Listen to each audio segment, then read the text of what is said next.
દિવ્ય હરિભક્તોને ગુરુ પૂર્ણિમા પર્વના જય સ્વામી નારાયણ.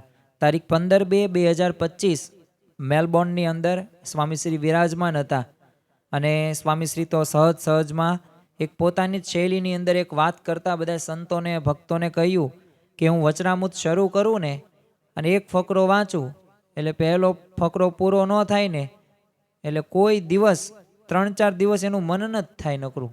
એક ફકરો હોય ને છતાં પણ બીજો ફકરાનું પછી મનન થાય, પણ નકરું મનન આવી રીતના શરૂ જ રહે. જેટલું તમે ઊંડા ઉતરો ને મનન ચિંતન કરો ને એટલી તમને મજા આવે, અને એટલી મજા પણ આવે, રસ પણ પડે.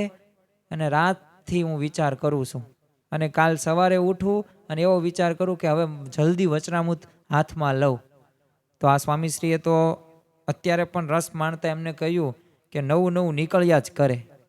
એટલે આદર્શ જીવન સ્વામીએ એક બીજો પ્રસંગ યાદ કરતા સ્વામીશ્રીને ત્યારે સ્મૃતિ કરાવી કે સન 2010માં જ્યારે મુંબઈમાં યુવકોની એક શિબિરની અંદર તમને એક પ્રશ્ન પૂછ્યો હતો કે આપ વચનામૃત કેવી રીતે વાંચો છો, તો ત્યારે આપે કહ્યું હતું કે આ પરાવાણી છે, પરમ સત્ય છે, આમાં જરાય અસત્ય નથી અને ભગવાનની નજીક જવાય ને એવું છે આ વચનામૃત.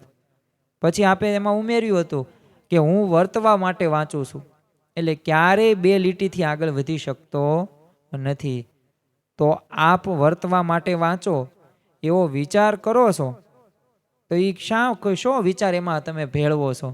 ત્યારે સ્વામીશ્રીએ કહ્યું કે અંદર ખોદકામ, જેમ આપણે અંતરદ્રષ્ટિ કરીએ ને એમ અંદરથી આપણે ખોદકામ કરવાનું છે, એટલે આપણને નવું જ નીકળ્યા એમાં કરશે. પણ આટલી મોટી ઉંમરે એવું ના લાગે કે તળિયું આવી ગયું, પાર પામી ગયા. ના, નવું ને નવું જ આવે.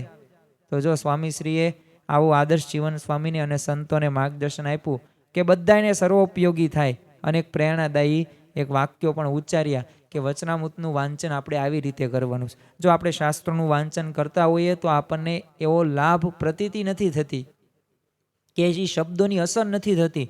તો એનું કારણ શું છે? એનું કારણ એક આ છે કે આપણે વચનામૃત વાંચવા ખાતર, નિયમ ખાતર વાંચીએ, પણ થોડુંક આપણે એના ઉપર વિચાર કરીએ, મનન કરીએ, ચિંતન કરીએ, અંતરદ્રષ્ટિ કરીએ ને તો આપણે આપણા અવગુણો અને દોષો આપણને દેખાય. અને એક વખત દોષો અને અવગુણ દેખાય તો એને સુધારવાનો પણ પ્રયત્ન આપણે કરીએ છીએ.